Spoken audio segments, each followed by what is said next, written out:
একটা গ্রুপ 7 জন তরুণ, তাদের মধ্যে একজনকে বলা হয় লিডার, কিন্তু তার দায়িত্ব শুধু সিদ্ধান্ত নেওয়া নয়, বরং 6 জনের কান্না চুপ করে শোনা, তাদের ভয় ঢেকে রাখা, আর দরজার ওপাশে যখন পুরো দুনিয়া দাঁড়িয়ে থাকে তখন সে সামনে দাঁড়িয়ে বাকিদের আগলে রাখে।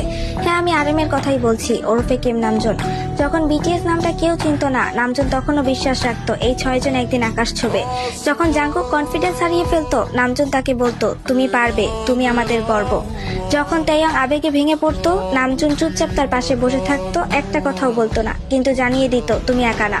যখন জিন নিজেকে অবমূল্যায়ন করতো, সে বলতো, তুমি শুধু হ্যান্ডসাম না, তুমি আমাদের ব্যালেন্স। যখন ইয়ংকি নিজের দুঃখ গানে ঢেলে দিত, নামজুন তাকে বলতো, তোমার ব্যথা আমরা আমাদের শক্তি বানাবো। হোসেওকের ভয় যখন তাকে থামিয়ে রাখতো, নামজুন ছায়ার মতো তার পাশে দাঁড়াতো। আর জিমিনের চোখে যখন অশ্রু আসতো, নামজুন এক ভাইয়ের মতো তার পাশে গিয়ে তার হাত ধরতো। সে কখনো নিজের কষ্টগুলো দেখায়নি, কারণ তার কাছে লিডারশিপ মানে সবার আগে নিজেকে নয়, বাকিদের